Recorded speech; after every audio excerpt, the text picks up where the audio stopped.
Good evening, good evening. Welcome to your community transformation through acquisition driven instruction.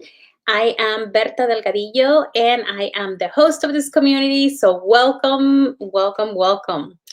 Tonight, I am going to be talking to you about some ideas for Cinco de Mayo. And I want to have conversation about um, how I approach it in my classroom, how uh, I create conversations around this holiday in my classes because I know that many people are saying, no, don't make a big deal about it. Other people say, okay, let's talk about it. But just like with anything else, let me begin by saying hello to everybody.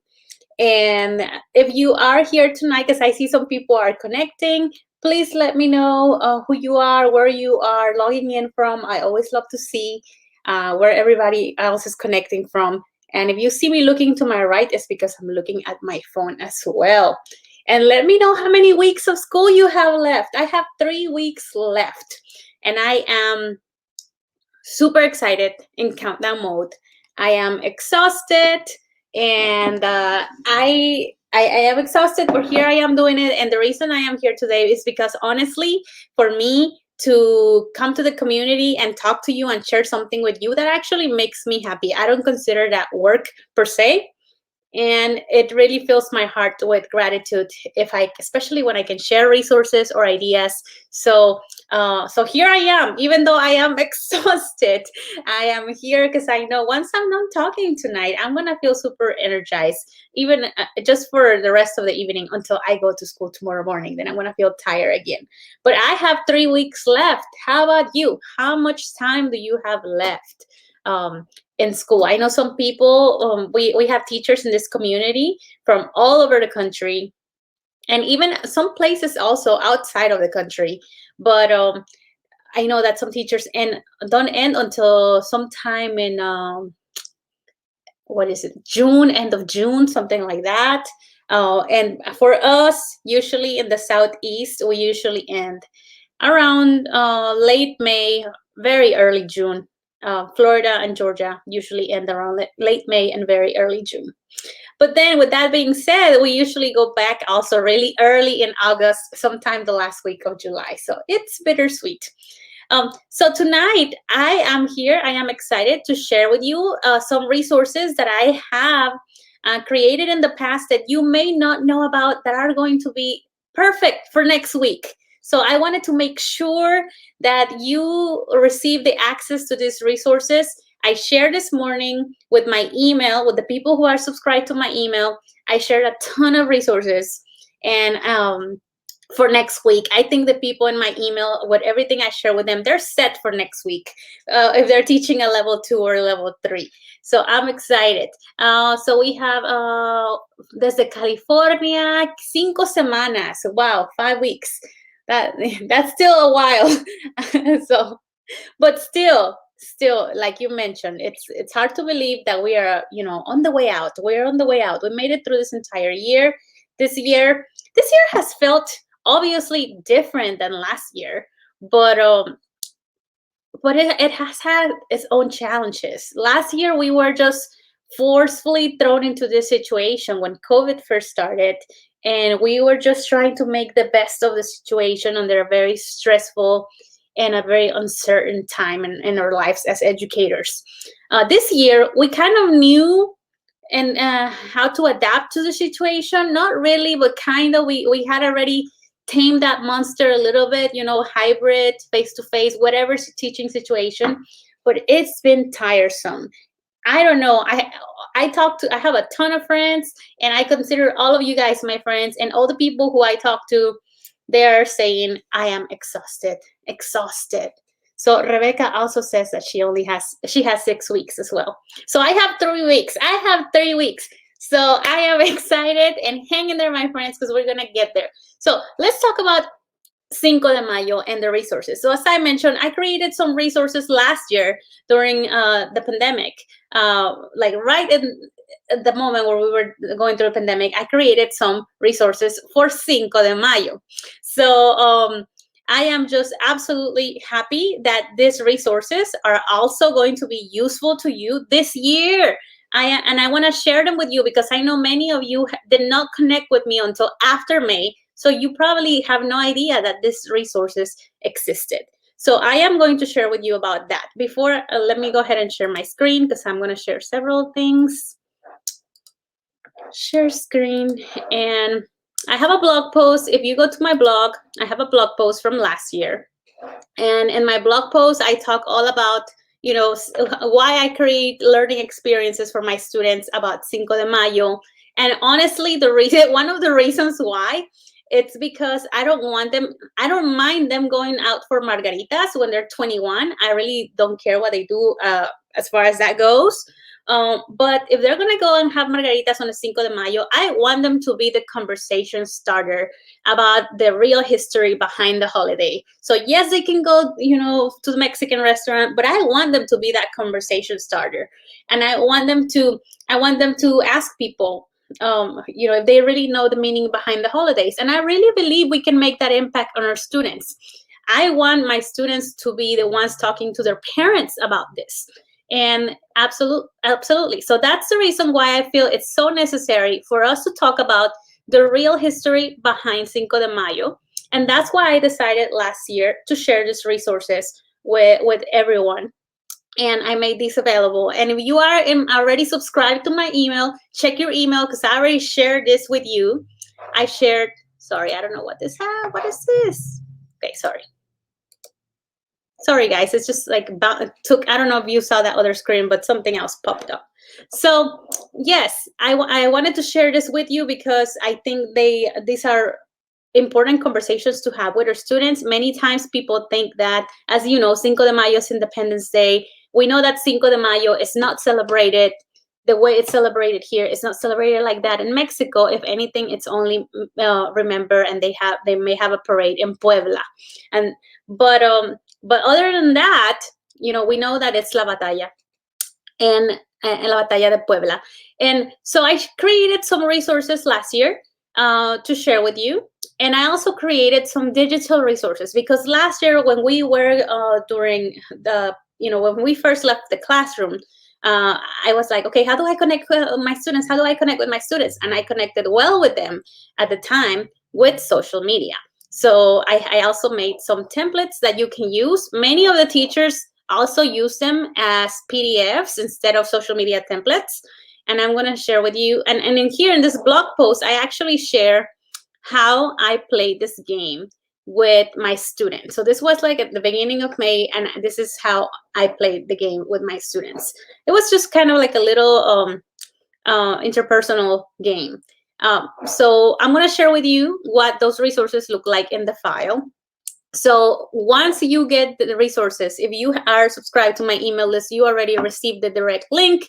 If you're not subscribed to my email list, let me know in the chat. If you're listening to this and you're like, oh, I'm not in that email, let me make sure that I get these resources. Please leave me a comment so that I can drop the link in there and I can give you access to these resources as well.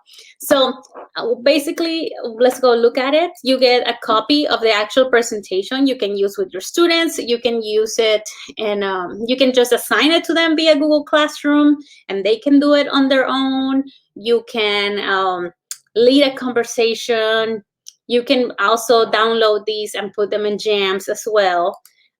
So basically, we start with a KWL about Cinco de Mayo. Then there is a little bit of history, and then there's a check for understanding, true or false. Then we talk a little bit more about it, and there's another check for understanding. This time, they have to tell you the order of the events. Then there is another piece of history, and then they have to do something with that information as well, categorize. And then there's more history, and then they have to continue to categorize in a different way and how it's celebrated in Mexico in time. And then some other suggestions, and there is a little check for understanding quiz in there at the end, all for you to do.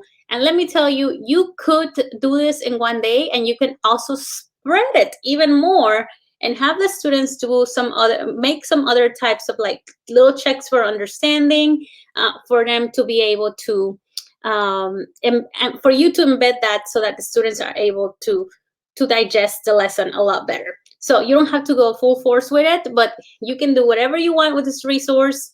And I hope that you use it, and I hope that it saves you a lot of time. So this is one of the resources that I've shared with you. And if you need the answer key, I'm always appreciative of answer keys, because I can grade stuff myself, but if I can have an answer key, that's much better for me. So there's the answer key as well. And then you have Instagram engagement. If you don't want to do the Instagram thing, you can just go to the PDFs. Okay, so basically Instagram engagement is all you're gonna do is you are going to download this and post it on Instagram, and people already know what to do this. So if you're an Instagram person, you already know how to post this on your story, and you already know how to play this little image games. If you're not on Instagram, you can put this, you can play with this with your students, just to see who's done what and who knows what.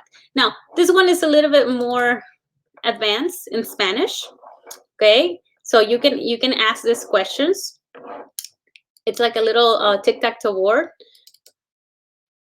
or a bingo board. And then this other one is actually in English, so you can actually have them answer these questions in English as well. And you also have access to these in PDF form. So if you are like, okay, I want to print them out and I want to do something else with this activity, then you can do that. Instead of having the images, now you have them in PDF and you can actually print them out. So you have access to that. Those are my resources that I shared. And again, if you are already subscribed to my email, you have access to this. If not, if you would like to get access to this, you can absolutely leave me a comment in the replay. If you're watching the replay or you're watching it right now, leave me a comment and I will post it in there for you. Now, this year I just made another blog post for this year, Cinco de Mayo celebration. So several things I want to share with you. So I am going to be using my lesson plans from last year again this year. I have brand new students. And something else that I suggested was to think about what we want our students to take away from talking about Cinco de Mayo in our classroom. So of course, everybody is going to agree that we want them to know the real history behind it. Okay, so I'm not even going to spend that much time on the first one. And I shared the resources with you because these resources are going to help you show them the story. Okay, the second thing that I wanted to share with you is that you could take them on a tour of Puebla, Mexico. So you can search some pictures, find some videos about Puebla. I personally won't have time to make an activity about Puebla. Otherwise, I would have. But that's something else that I think would be so useful for them to actually get to know what Puebla looks like and the role it played in Cinco de Mayo and what it looks like now, that kind of thing. And then the third thing is explain to our students how it has become such a holiday to Mexican people in some parts of the United States, why it became important to us, so they can explore that on the web through articles as well. There are some people on Teachers Pay Teachers who have awesome web quests on this already, so check it out as well. It's something definitely worth looking at and exploring and researching for our students. And then also encourage students to start conversation with family members or friends about what this holiday really represents, which is what I was saying earlier. I want my students to be the ones who can tell people, hey, this is more than just that. This is really what went down. This is really what happened. So it starts with having those conversations in the classroom and telling our students, who can you tell about Cinco de Mayo? Who did your parents go out and go to the restaurant? I mean, my students tell me all kinds of things. So so you can have those conversations and say, hey, I want you to identify 3 people that you can talk to Cinco de Mayo about. Of course, we're not going to force them to do that, but we can, plant that idea so that they can do that. And let me tell you, they will. They have those conversations. And then something else that I feel is so important locally, or if you're in a small rural city, then you can actually potentially think about your city or think about a city that's bigger than yours. But either way, um, you can invite the students to think about local businesses where they can go shopping, local Mexican businesses where they can go support, not just on Cinco de Mayo, but all year round. But taking advantage of the fact that we're looking at Cinco de Mayo, we can talk about, hey, what restaurants do Mexican people own here?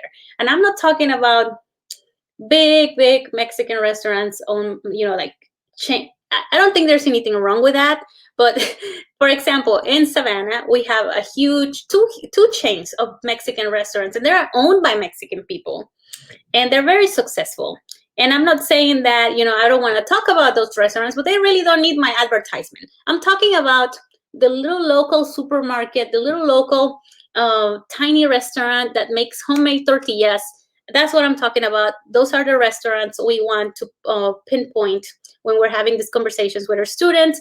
Supermarkets, if you have a Mexican supermarket, and brainstorm other businesses, pretty much making those connections and creating a bridge in our conversation about the Mexican people in our community and how our students can go and support those and with their purchases whenever it is they need something, and they can go explore, purchase, practice the language, and all of that. So I'm talking about a lesson where we talk about the history behind Cinco de Mayo, but also where we open the door for stronger discussions and also lasting impact. So with that being said, I created some Jamboards as well to facilitate this discussion.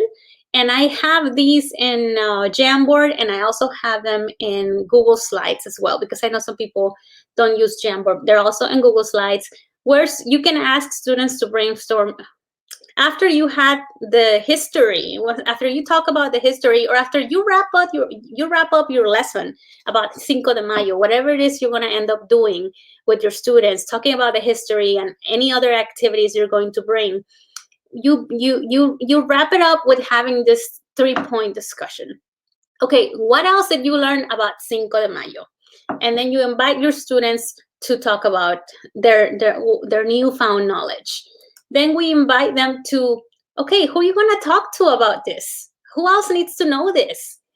And then finally, how can we support? How can we help the people for whom Cinco de Mayo is so important here locally? Or maybe if there are no businesses locally because this town is small, well, what are the closest business or places? And they can even go look on Google. If they don't know, you can have them look up on Google nearby Mexican restaurants and markets and things like that.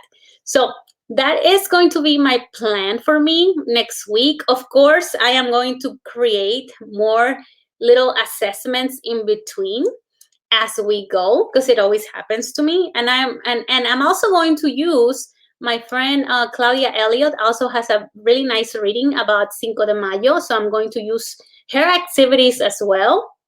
And I know she is going to be sharing about those in her email, if you are subscribed to her email as well. So, but yes, that's what I wanted to share with you. Let me go check on my comments, because I can't see over here what's going on. So let me stop the share. What do we have? Okay, all right, Regina, muchas gracias. Muchas gracias. Estoy súper cansada, estoy cansadísima. Soy como un zombie andando. Estoy cansadísima. Ok. Maribel dice May 21st es su último día. El mío también. No, el último día con los estudiantes. Last day with the students, but not my last day. I don't know who was this. I need to check the name. This was awesome to get today. I am so glad to hear that. Honestly, it makes me super happy because when people find my materials useful, not because they're my materials or, oh, I created them. None of that. But it just makes me so happy to know that I'm saving somebody time. That's what this is about. It just makes me so happy that I've helped someone else save time, because you have no idea. When I receive resources from my friends or people who I follow, and it's something that I can use in my classroom, it's just like, like really, really, really like a breath of fresh air. So that's why it makes me so happy. Gracias, muchas gracias. How do you play Lotería o El Gato in Zoom? Well, you can go to my blog post right here, and then I have a very short video of how you play it. So basically, you select the student, and you can see me play it with one student. You select the student, or you can have the wheel of names if you want, and call on a student, and just it's the teacher against the class, or you can do the teacher against a student, and that's how you will do it. But yes, you can go watch the video in here and see how I was playing it with another student. And let me see. Well, I am pointing at the blog, and I'm not even sharing the screen anymore. Okay, let me share it. So in my blog post, if you scroll all the way to the bottom, the one from 2020, not the one from this year, you will see the video of how to play this game with your students. So again, you can play it the class against the teacher, or you can be the teacher against one student. Then once a student wins or loses that round, you can play against another student, or that student can play against another student. But you ask them questions and they answer the questions as well. So it's pretty interesting. Let's see what else. What other questions we have in here? Dawn is saying, hope to use this in my remote plans. 16 days of school left. Oh, I am so sorry to hear that. I am sorry to hear that. I don't know. Do you have to go to school, Dawn, to work, or do you get to do it from home? I mean, I know you're remote, but I don't know if it's from home or at school. Okay. Thank you. It's my pleasure. So, gracias, Sara. Gracias. No, my pleasure to share. Honestly, like it makes me super happy to be able to share, as I mentioned before. So, you can definitely take advantage. I share with you the resources. If you are in my mailing list, I share it with you. If you're not on my mailing list, type in the comments, I want those resources, and tag me, and I'll share them. Share the link with you.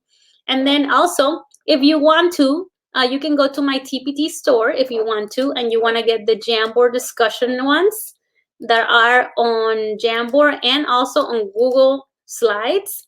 Those are actually on my TPT store, so they're already up there, and you can go check it out and see if it's something you would like to do with your classes and try it out. Let me see. I don't think we have any more questions.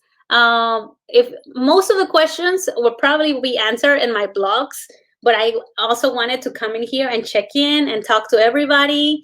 And yes, and like I mentioned, just talking to you guys, even though I'm exhausted, talking to you is not like it's not something like, oh my God, I have to go in there and talk. No, I love talking. You can ask Sara and you can ask Maribel, who are actually here and who actually live in the same town. We have worked in the same district.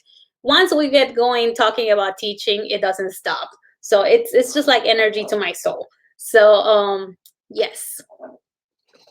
Okay, somebody was asking, okay, so for the resources for Cinco de Mayo, okay. I think I just closed it, but let me go open it up so I can answer that question.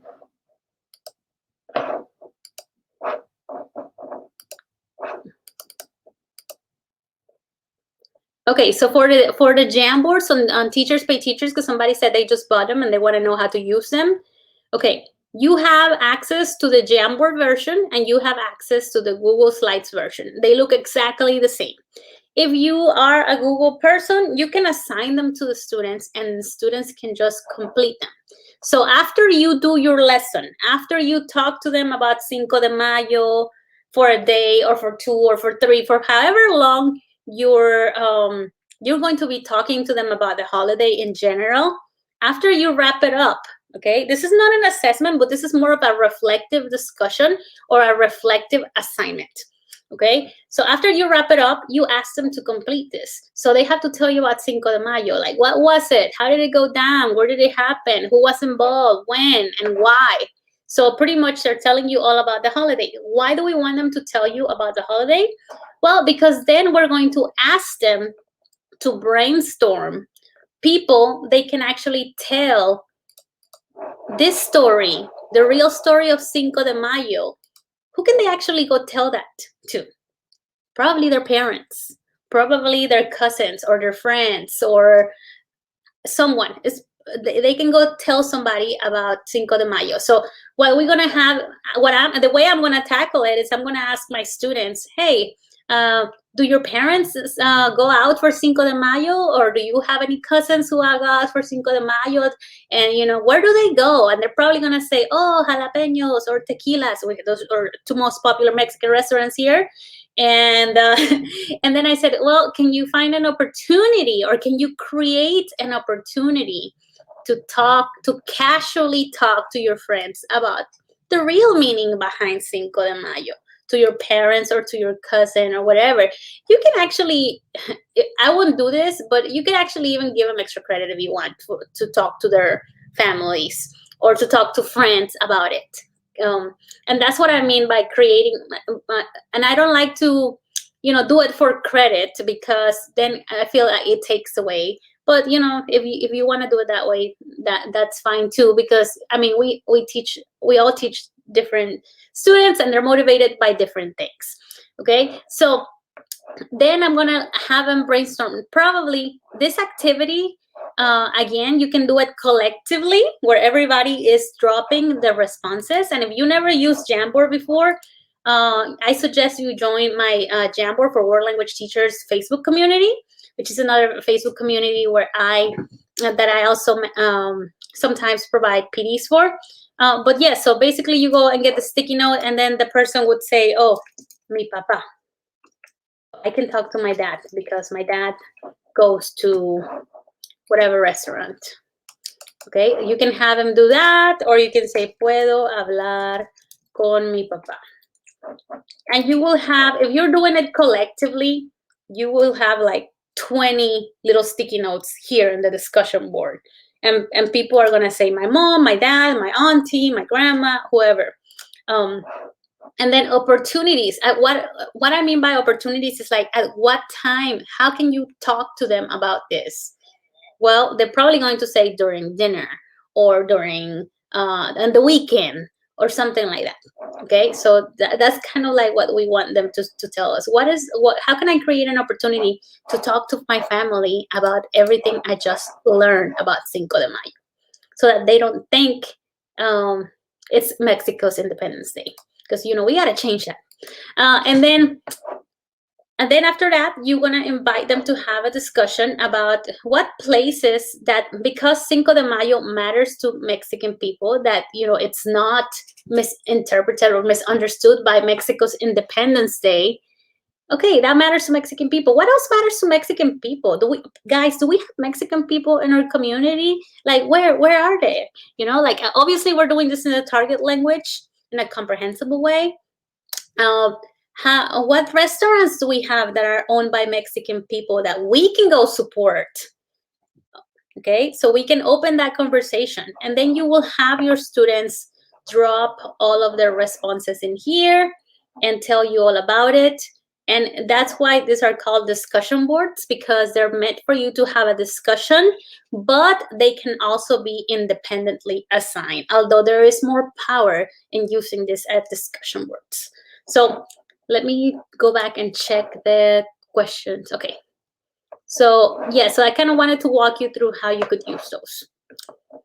Alrighty. Well, if there are no more questions, thank you guys so much for being with me tonight. I said I was going to keep it short, 30 minutes, and I think I did it. I am under 30 minutes.